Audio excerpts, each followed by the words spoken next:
স্বাগত জানাচ্ছি পাবলিক টক অনুষ্ঠানে। আজকে আমরা এই অনুষ্ঠানে কথা বলবো বর্তমান নির্বাচন পরিস্থিতি এবং নির্বাচনের আ তরুণদের যে ভোটাধিকার, তরুণদের যে নানা বিষয়, তরুণরা কোন দিকে যাচ্ছে, কি চাচ্ছে, সহ আইন শৃঙ্খলা পরিস্থিতি নানা বিষয়ে কথা বলবো এবং এই বিষয়ে কথা বলার জন্য আমাদের সঙ্গে আজকে যুক্ত হয়েছেন ঢাকা ১০ আসনের মুক্তিজোটের প্রার্থী এবং তরুণ প্রার্থী ইঞ্জিনিয়ার মোহাম্মদ আনিসুর রহমান এবং তিনি বাংলাদেশ স্টুডেন্ট অ্যান্ড ইউথ অ্যাসোসিয়েশনের সভাপতি। চলুন দর্শক তাকে আমরা স্বাগত জানাই। জি আপনাকে স্বাগত ধন্যবাদ। জি জানাচ্ছি আমাদের অনুষ্ঠানে। কেমন জি আছেন? জি থ্যাংক ইউ ভেরি মাচ আমাকে ফর হ্যাভিং মি হিয়ার। জি আপনাকে অনেক ধন্যবাদ। এবং দর্শক শ্রোতাদের আমি সালাম জানাই, আসসালামু আলাইকুম। জি, ওয়ালাইকুম আসসালাম।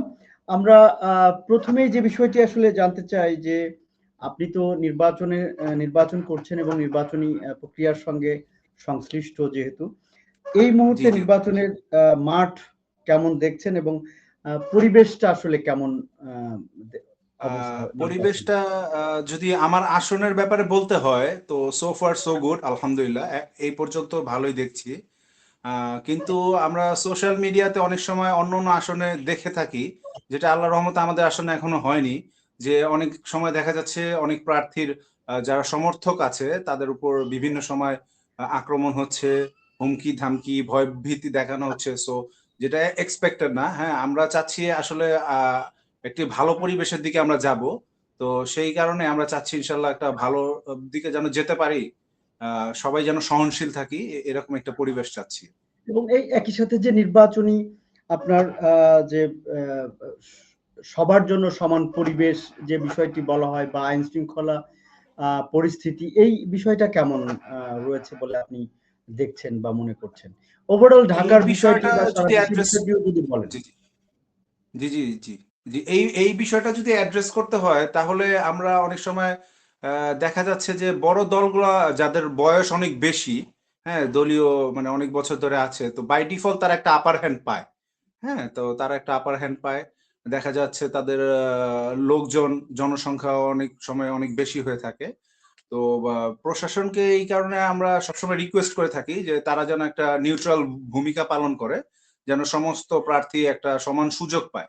হ্যাঁ, সেই কারণে আমরা মানে ইলেকশন কমিশনকে এই জিনিসটা অবহিত করা হয়েছে যে যেন মানে অনেকেই অভিযোগ তুলছে যে যাচ্ছে যে ইলেকশনের আগেই একটি দলের প্রতি বা একাধিক বড় তথাকথিত বড় দলের প্রতি ইলেকশন কমিশন বা গভর্নমেন্ট ঝুঁকে গেছে। তো এরকম অভিযোগগুলো আসলে আমরা আশা করি না। তো এই ব্যাপারটা না, এই আমরা এই চাই যে জায়গাটায় যেমন আশা করেন না, কিন্তু যে যদি অভিযোগ যেগুলা ধরেন আপনি বললেন যে করা হচ্ছে বা জি ইলেকশন কমিশনকে জানানো হচ্ছে, সেক্ষেত্রে আসলে সঠিক ব্যবস্থা তারা নিচ্ছে কিনা বা পদক্ষেপগুলো তারা ঠিকঠাক মতো নিচ্ছে কিনা সেই বিষয়ে যদি একটু আহ, বলতেন। জি, এই ব্যাপারটা মানে যথার্থ পদক্ষেপের ব্যাপারটা বিষয়ে যখন আসে, আমরা আসলে একটা আনফরচুনেট ব্যাপার হচ্ছে আমরা ডক্টর ইউনুস উনি একজন নোবেল বিজয়ী, অনেক প্রত্যাশা নিয়ে আমরা তাকে বসিয়েছিলাম। কিন্তু এখন দেখা যাচ্ছে মানে অনেক অনেক বড় বড় দলের এবং অন্যান্য দলের থেকেও শোনা যায়, বা অনেক সময় জনগণের সাথে যখন আমরা সম্পৃক্ত হই তাদের কথাও শোনা যায় যে ৫৪ বছরের মধ্যে সবচেয়ে দুর্বল সরকার এখন যাচ্ছে। তো আমরা তো এরকম শুনতে চাই না। আমরা চাই গভর্নমেন্ট যখন একটা অনিয়ম আসবে তারা একটা কমান্ডিং পজিশন নিবে। তারা খুব স্ট্রিক্টলি বিষয়গুলোকে হ্যান্ডেল করবে। তো আমরা তো আসলে কোনো বায়াসড পরিবেশ চাই না। আমরা একটা ফ্রি, ফেয়ার এবং একটা নিউট্রাল গ্রাউন্ডে ইলেকশন চাচ্ছি। জি, ধন্যবাদ। খুব সুন্দর বলেছেন। তো আরেকটা বিষয় যেটা ধরেন অনেকেই বলছে বা অনেক বিশ্লেষক বা বিভিন্ন টেলিভিশন শোতে যারা আসেন বা করেন অনেকেই বলেন বা সোশ্যাল মিডিয়াতে অনেকে বলছেন যে আ নির্বাচন আসলে আদৌ হবে কিনা? নির্বাচন নিয়ে এরকম সংখ্যার কথা বলে। কিন্তু আপনি যেহেতু মাঠ প্রশাসনে মানে মাঠে রয়েছেন, আপনি কি আসলে মানুষের মধ্যে এরকম কোনো সংখ্যা পান? বা আপনার কি এরকম কোনো সংখ্যা এমনি অন্য জায়গা থেকেও মনে হয়েছে? আমি যদি আমার এক্সপেরিয়েন্সটা শেয়ার করি, আমি যেহেতু আমি আইনের প্রতি শ্রদ্ধাশীল, আমি গণসংযোগ এবং আচরণ বিধি মেনে ২২ তারিখ থেকে আমি আমার সংযোগটা শুরু করেছি। এবং চেষ্টা করছি যেন মানে আইনের ভিতর থেকে একটা পজিটিভ মেসেজ দেওয়ার জন্য দেশকে, আমার আসনকে। হ্যাঁ, আমি আসলে যদি বলেন ওইভাবে এমপি হওয়ার জন্য ইলেকশন করছি এভাবে বলবো না। আমি চাচ্ছি একটা পজিটিভ মেসেজ যেন আমার দেশকে দিয়ে যেতে পারি। তো যখন আইন মেনে এইভাবে আমি যখন গণসংযোগ করতে যাই, অনেক সময় এরকম কোশ্চেন আসে। হ্যাঁ, যে আপনি প্রার্থী, ঠিক আছে, আপনার কাছে একটা কোশ্চেন, আদেও কি ইলেকশন হবে? তো এই কোশ্চেনটা আজকেও আমি অ্যাটলিস্ট 10 জনের কাছে ফেস করছি। তো তো এটা সদ উত্তর তো গভর্নমেন্টই দিতে পারবে। হ্যাঁ, এতটুকুই বলবো। জি, থ্যাংক ইউ।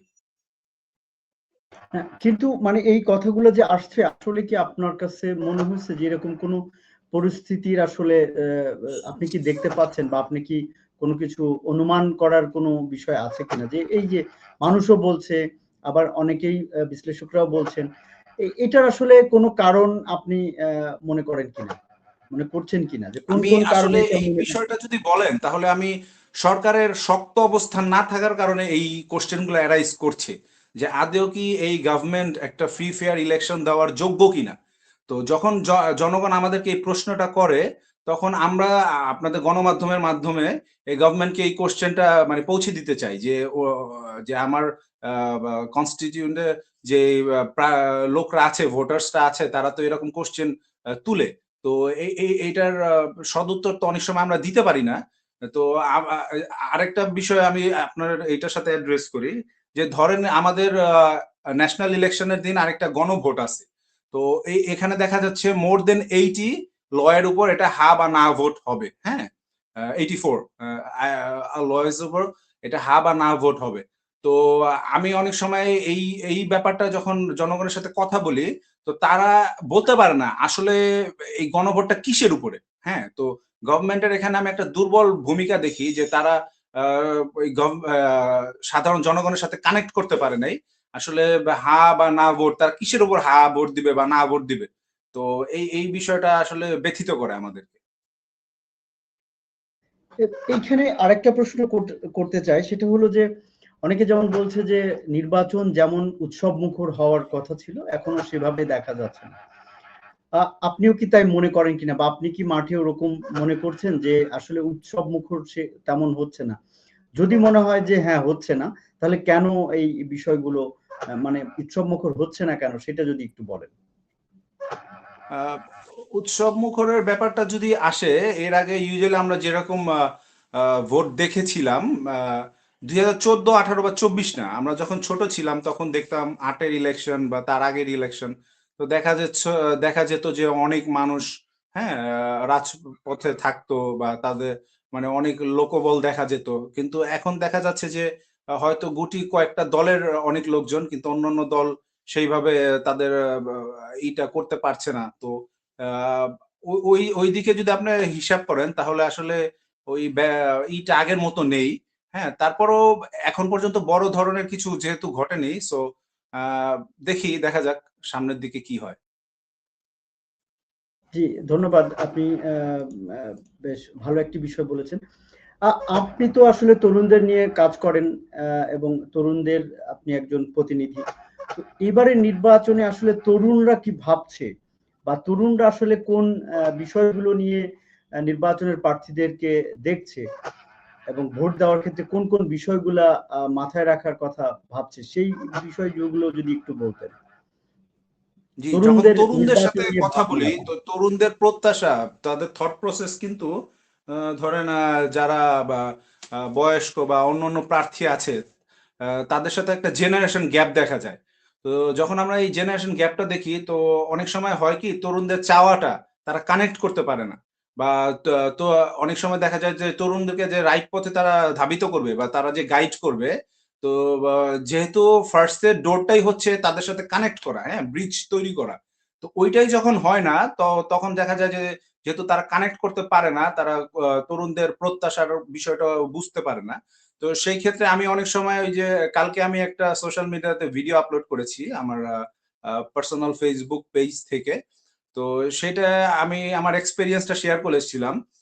বিষয়টা এরকম ছিল, এই 6 দিনে আমি যখন তরুণ ভোটারদেরকে অ্যাপ্রোচ করেছি, তো তরুণ ভোটাররা আমাকে পেয়ে অনেক সময় খুশি হচ্ছে, যে ভাইয়া, যে আপনি তো আমাদের অলমোস্ট সমবয়সী, হ্যাঁ, তো আপনিও প্রার্থী কিনা।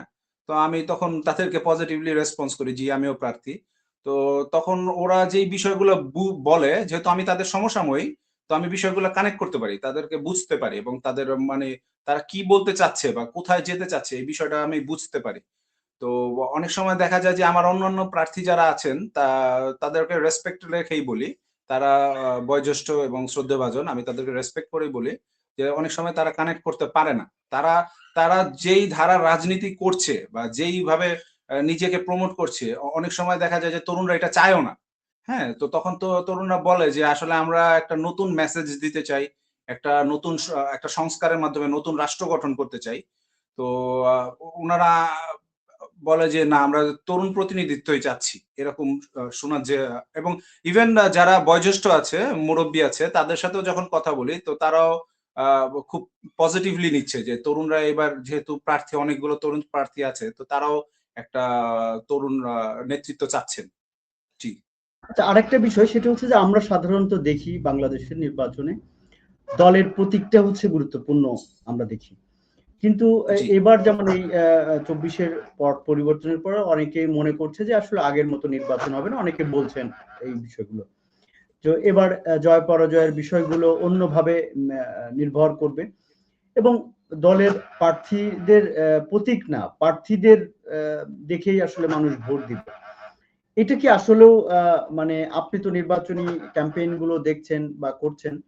সেইখানে আপনি কি ধরনের মনে করছেন? এই এখনো মানুষ সেই দলের মানে প্রতীক দেখেই ভোট দেওয়ার একটা প্রবণতায় রয়ে গেল? নাকি এবার অন্ততপক্ষে প্রার্থী কোন প্রার্থী কতটুকু অ মানে যোগ্য সেই বিষয়টা দেখেই ভোট দেবে এবং ভোটের ফলাফল নির্ধারিত হবে বলে আপনি মনে করেন যে আপনার এই ক্যাম্পেইন বা আপনার যে অভিজ্ঞতা সেটা দেখে? এই কোয়েশ্চেনটা যখন আপনি বলছেন, আমি অলমোস্ট 80-90% এই বা স্টেটমেন্টটার সাথে একমত। আ আমি যখন কথা বলি জনগণের সাথে, জনগণ বলে আমরা ৫৪ বছর দল দেখেছি, বড় দল দেখেছি, বড় মার্কা দেখেছি। কিন্তু এইবার আমরা ইলেকশনে দল দেখব না, মার্কা দেখব না, এবার ব্যক্তিকে দেখব। তো আমরা তো আসলে এই কারণেই রাজনীতি করা, হ্যাঁ? যে আমরা দলের ঊর্ধ্বে যেয়ে, মার্কার ঊর্ধ্বে যেয়ে যে ব্যক্তিটা কেমন, তার পাস্ট রেকর্ড কেমন, সে কি কোনো মানে ব্যাড রেকর্ড আছে কিনা এবং সে যদি আসে, সে কি জনগণের জন্য উন্মুক্ত কিনা এবং সে কতটুক পজিটিভ ইমপ্যাক্ট রাখতে পারবে। সেই বিষয়গুলাই আসলে মানুষ এখন প্রাধান্য দিচ্ছে। এখন কিন্তু আগের ওরিয়েন্টেশন নাই। বাংলাদেশের মানুষ এখন অনেক সচেতন। এখন দেখবেন সবাই স্মার্টফোন ইউজ করে অলমোস্ট দেখবেন সবাই, সব শ্রেণীর লোকই স্মার্টফোন ইউজ করছে এবং সোশ্যাল মিডিয়া ইউজ করার কারণে তাদের কাছে অনেক ইনফরমেশন চলে আসে। আগে দেখা যেত যে একটা ইনফরমেশন গ্যাপ থাকার কারণে একটা প্রোপাগান্ডা বা একটা ধরেন একটা বায়াসনেস, হ্যাঁ? বা একটা অন্ধ বিশ্বাস তাদের মধ্যে থাকতো যে আমি অমুক দল করি, সো আমি এইটার বাইরে আর আসতে পারবো না। মানে অনেক সময় মানে একটা ছিল, মানে তার একটা বক্সে আটকা ছিল। কিন্তু এখন ওরকম দেখা যাচ্ছে না।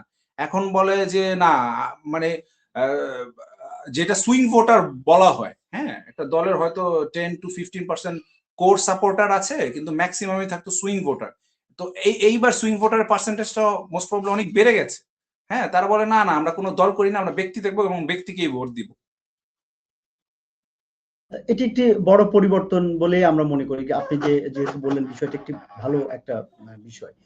তো আপনি যে বলছেন যে এখন আ তরুণদের মধ্যে বা সবার মধ্যেই স্মার্টফোন ব্যবহার করার প্রবণতা যেমন বেড়েছে। সোশ্যাল মিডিয়ার আম আ প্রভাব বেড়েছে। এআই এর ব্যবহার আমরা প্রচুর লক্ষ্য করছি।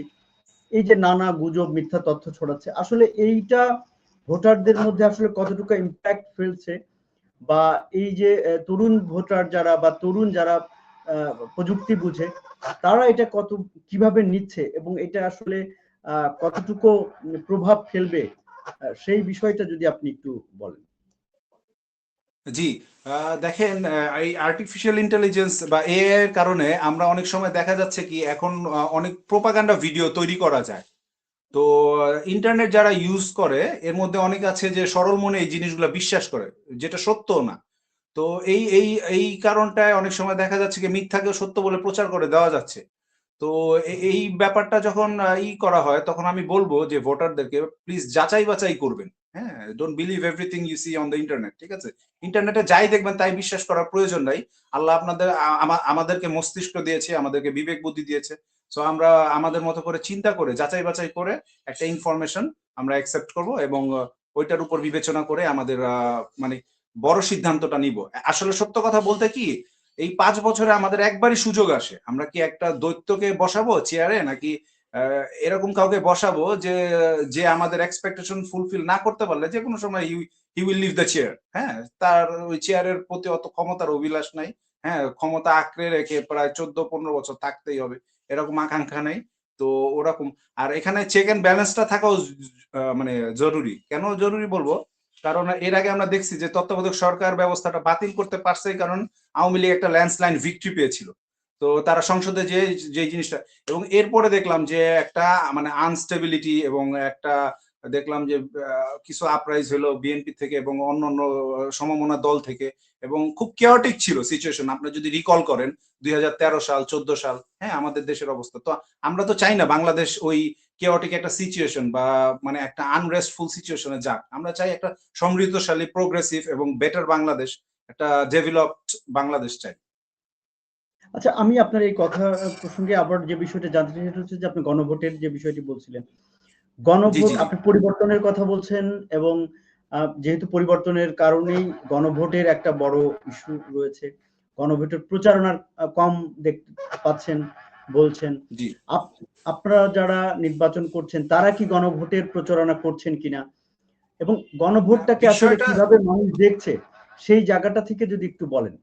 দুটো প্রশ্ন। হ্যাঁ একটা হচ্ছে গণভোটকে মানুষ কোন ভাবে দেখছে, পরিবর্তনটাকে কিভাবে দেখছে এবং আপনারা আসলে কিভাবে প্রচারণা চালাচ্ছেন গণভোটের সেই বিষয়টা যদি বলেন। জি, আপনারা যারা জার্নালিস্ট আছেন আপনাদেরকে আমি একটা রিকোয়েস্ট করব। আপনারা কাইন্ডলি রাজপথে যাবেন এবং পথে ঘাটে, চায়ের দোকানে এবং সমস্ত জায়গায় যে একটা সার্ভে করবেন। আপনি যদি র্যান্ডমলি 20টা মানুষকে চুজ করেন যে গণভোটটা কি বা কিসের উপর হচ্ছে বা এটা কি কি সংস্কার হবে বা কি কি এটার ভিতরে কি কি পয়েন্টস আছে, কি কি আইন, এই আইনের ব্যাপারে গণভোটটা হচ্ছে, আপনি দেখবেন আহ বেশিরভাগ লোকই বলতে পারবে না। তো আমি বলবো এটা সরকারের একটি ব্যর্থতা যে কিসের উপর আমি গণভোট দিব। আর আরেকটা ব্যাপার যে গণভোট হা হবে কি না হবে, এটা অনেকেই বলে যে এটা গভর্নমেন্ট ডিসাইড করবে কেন বা হা ভোটের পক্ষে তারা প্রমোট করবে কেন। এটা তারা বলবে যে না, এই বিষয়টার উপর গণভোট হবে, আপনি হাও দিতে পারেন নাও দিতে পারেন, ইটস আপ টু ইউ। হ্যাঁ, তো তাদের আপনার ওপিনিয়নকে আমরা রেসপেক্ট করব। এইভাবে অ্যাপ্রোচটা হলে মনে হয় মোস্ট প্রবাবলি বেটার হতো। কিন্তু মানুষের আসলে মানুষ গণভোটের মানে হ্যার পক্ষে নার পক্ষে আসলে কি ধরনের মানে রেসপন্স দিচ্ছে আপনাদেরকে বা বলছে সেই বিষয়টা যদি একটু বলতেন। না, আমি এবং আমি এবং একটা বিষয় আপনারাও যে কি হা আসলে বলবো বা গণভোটের না বলবো, আমাকে আমাকে না আমি সরি এটা ফর কি দ্য ইন্টারাপশন। জি, কন্টিনিউ জি, করেন। জি। না আমি ওটা বলছি যে আসলে মানুষের এই যে রেসপন্সটা মানে যেমন আছে না যে আমি আসলে হাতে দিব না নাতে দিব এটা যেমন বুঝতে পারছি না বা আপনাদের এই যে ধরেন সব দল তো আসলে গণভোটের প্রচারণাও সেভাবে করছে কিনা বা আপনারা করছেন কিনা গণভোটের প্রচারণা না, আমরা একটু আসলে এই জায়গাটায় গণভোটটার ব্যাপারে খুব নিউট্রাল আছি, কারণ মানে এটা জনগণ ডিসাইড করুক। যেহেতু এটা তার ওপিনিয়ন, আমরা ভালো দিকটা তুলে ধরবো যে দেখেন এটা এটা করলে আপনি এটা পাবেন, সো আপনি কি হা দিবেন কি না দিবেন, ইটস আপ টু ইউ। এইভাবে আর কি। সরি, মানে এইভাবে আমাদের অ্যাপ্রোচটা। তো এখন এই যে মূল ব্যাপারটা আমি কোর জায়গায় যদি ধরি, যে মূল বিষয়টা আমি হা না কিসের উপর দিব, জনগণ কি আদেও জানে এই বিষয়টা গণভোটটা কিসের উপর হচ্ছে? আমার কোশ্চেন এটাই আমি জার্নালিস্টদেরকে সবসময় এনকারেজ করি যে আপনারা কাইন্ডলি একটু রাজপথে যান, মানুষের কাছে যান এবং তাদেরকে জিজ্ঞেস করেন যে আপনারা কি গণভোটটা কিসের উপর হচ্ছে, আপনারা কি আদেও জানেন এই কি কি আছে কি কি নাই। আমার মনে হয় এখানে গভর্নমেন্ট আসলে জনগণের কাছে ওইভাবে মেসেজটা পৌঁছাতে পারেনি। আহ, আরেকটি বিষয় সেটি হচ্ছে যে এই যে তরুণ যে একটা বড় অংশ আসলে এবার নির্বাচনের মানে ফলাফল নির্ধারণে গুরুত্বপূর্ণ ভূমিকা রাখবে বলে অনেকে মনে করছেন। তো আর এবার একটা তরুণদের মধ্যে একটা যে অনেক তরুণ নির্বাচন করছেন। আপনি যেমন বললেন যে নির্বাচনে জিতবো কি না জিতবো সেটা গুরুত্বপূর্ণ বিষয় না, আমি একটা পরিবর্তন চাই, আমি একটা নতুন ধারা দেখতে চাই, সেই জায়গাটাই আসলে এই যে মানে আমার যে প্রশ্নটা সেটা হলো যে নির্বাচনে আসার পরে আসলে এই যে আপনি যে স্টাইলে বললেন যে আমি পরিবর্তন দেখতে চাই, মানে নির্বাচনে জিতবো কি না জিতবো সেটা পরের বিষয়, তাহলে এইটা কি সিরিয়াসনেসের আসলে এই তরুণদের মধ্যে সিরিয়াসনেসের অভাব, বা তারা কি আসলে জেতার মানে জেতার যে মানে একটা আগে একটা ব্যাপার ছিল যে জিততেই হবে একটা ব্যাপার, যেরকম ব্যাপার সেই জায়গাটা থেকে আসলে সরে আসলো, নাকি এই এটার মাধ্যমে কি আসলে পরিবর্তন সম্ভব কিনা? ধরেন এই যে মানে এমন কি করছেন যার মাধ্যমে আসলে পরিবর্তন, আপনার এই যে আপনি নির্বাচন করছেন এটাই একটা পরিবর্তন আসবে, এটা আপনি কিভাবে মনে করেন বিষয়টাকে? আমি কি বুঝাইতে না, পেরেছি কিনা? কম্পিটিটিভনেসটা আছে, কম্পিটিটিভনেসটা নেই বলবো না, কিন্তু বিষয়টা হচ্ছে কি, আমি ওই এর আগেও একটা প্রেস যখন অ্যাড্রেস করেছিলাম সেখানেও বলছি যে আমার আসলে যারা প্রার্থী আছেন, তো আমি যদি ধরেন হেরে যাই, আহ, দেশের স্বার্থে, হ্যাঁ, একটা জিনিস যে যেই জয়ী হোক আমি তাকে অ্যাসিস্ট করব যদি সে কোনো পজিটিভ কিছু করে, হ্যাঁ, যেই ব্যাপারই হোক, আমি হেরে গেলেও তাকে অ্যাসিস্ট করব। আগে একটা দেখা যেত যে আপনার কোশ্চেনটা থেকে যে না আমার জিততেই হবে, করতেই হবে, হ্যাঁ, একটা মানে কনফ্লিক্টিং সিচুয়েশনে চলে যেত। তো আমরা তো ওই ধারা রাজনীতি চাই না, হ্যাঁ। তো আমরা চাচ্ছি কি, ধরেন যেই জিতুক, দেশের স্বার্থে, আমরা কে হারলাম কে জিতলাম সেটা আসে যায় না, দেশের সাথে স্বার্থে একসাথে। কিন্তু এখানে একটা ইম্পর্টেন্ট পয়েন্ট, কিন্তু দেশের স্বার্থে হতে হবে। এখন কেউ যদি দেশের স্বার্থের বিপক্ষে যায়, তাকে আমি অ্যাসিস্ট করব, সে জয়ী হয়, তাহলে বিষয়টা এরকম হবে না, হ্যাঁ। তো সে যদি দেশের স্বার্থে ভালো কিছু করতে চায়, অবশ্যই তাকে অ্যাসিস্ট করব, কিন্তু কম্পিটিটিভনেসটাও আছে। আহ, কে জিতুক কে হারুক এটা আসে যায় না, এর মানে এই না যে আমি একবারে জিততেই চাই না। হ্যাঁ, জিততে চাই, কিন্তু আমি চাই ঢাকা 10-এর মানুষ তার জন্য, আমার ওপিনিয়নে দেখেন, আমি মনে করতে পারি যে আমি সবচেয়ে বেস্ট প্রার্থী, কিন্তু এরকম কিন্তু আরো 10টা মানুষ নাও চিন্তা করতে পারে, হ্যাঁ। আপনি হয়তো একটা জিনিসকে বেস্ট মনে করেন, সেটা আমি বেস্ট নাও মনে করতে পারি। তো আমি চাই জনগণই ডিসাইড করুক কে তাদের জন্য বেস্ট প্রার্থী, এটা জনগণের হাতেই আমরা ছেড়ে দেই, তারাই ডিসাইড করুক, হ্যাঁ। সো ওই জায়গাটা থেকে আমি মানে রেসপেক্ট করে দ্য ভোটার্স, এইটা স্টেটমেন্টটা। জি, থ্যাংক ইউ। সর্বশেষ আপনার কাছে যেটা জানতে চাই যে এইবারের নির্বাচন যেমন অনেকেই আগেও বলেছিলাম যে অনেকেই মনে করছে যে এবারের নির্বাচন একটু ব্যতিক্রম হবে, এবারের নির্বাচন একটা নতুন কিছু হবে, সেই জায়গাটা থেকে আপনি আসলে কি মনে করেন এবারের নির্বাচন কি আসলেও নতুন বাংলাদেশের একটা সূচনার জায়গা থেকে তৈরি করতে পারে, নাকি গদবাঁধা আগের মতোই আবার যেরকম নির্বাচনের পরে একটি যেমন বাংলাদেশ আমরা দেখি সেই ধারাতেই ফিরবে? আপনার কি মনে হয়?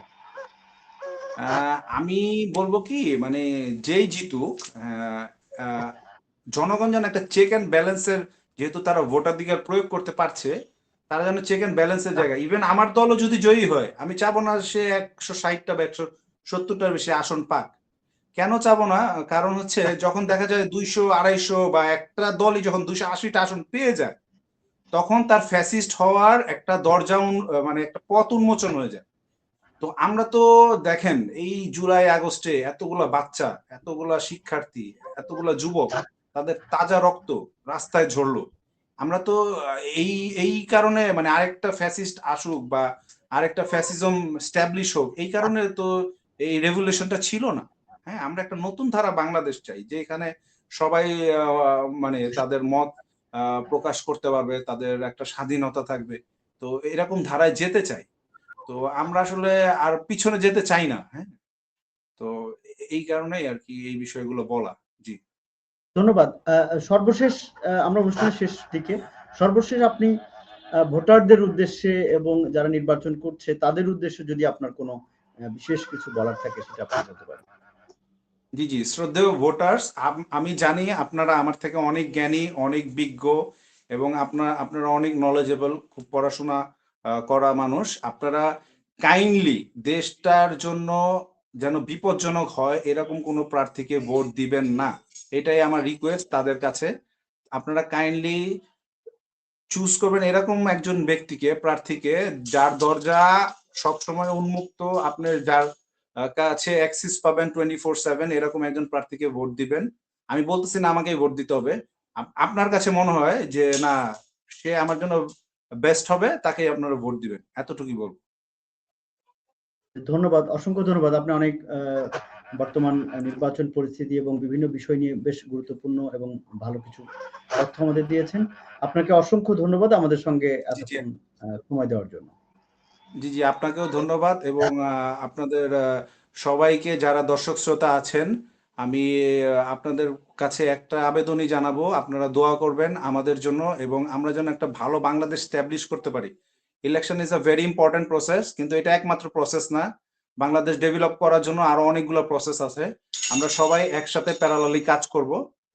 একদিন আমরা ইনশাল্লাহ টপ 10, হ্যাঁ, রাষ্ট্রের মধ্যে চলে আসবো সমস্ত ডিপার্টমেন্টে। আমি এই আশাই রাখি, সবসময় আমি বাংলাদেশ নিয়ে পজিটিভ আশাই রাখি। জি ধন্যবাদ। জি, ধন্যবাদ আপনাকে। জি, আসসালামু আলাইকুম। সুপ্রিয় দর্শক মন্ডলী, অসংখ্য ধন্যবাদ এতক্ষণ আমাদের সঙ্গে থাকার জন্য। আমরা এই বর্তমান নির্বাচন পরিস্থিতি এবং বিভিন্ন বিষয় নিয়ে তরুণদের ভাবনা, তরুণরা কি চাচ্ছে এবং তরুণ যে প্রার্থী হচ্ছেন বা যারা তরুণ প্রতিনিধিত্ব হওয়ার জন্য নির্বাচন করছেন, তাদের বিভিন্ন বিষয় নিয়ে আমরা আলাপ করলাম।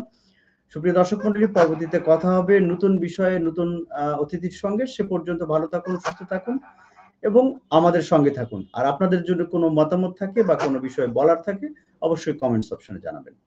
ধন্যবাদ।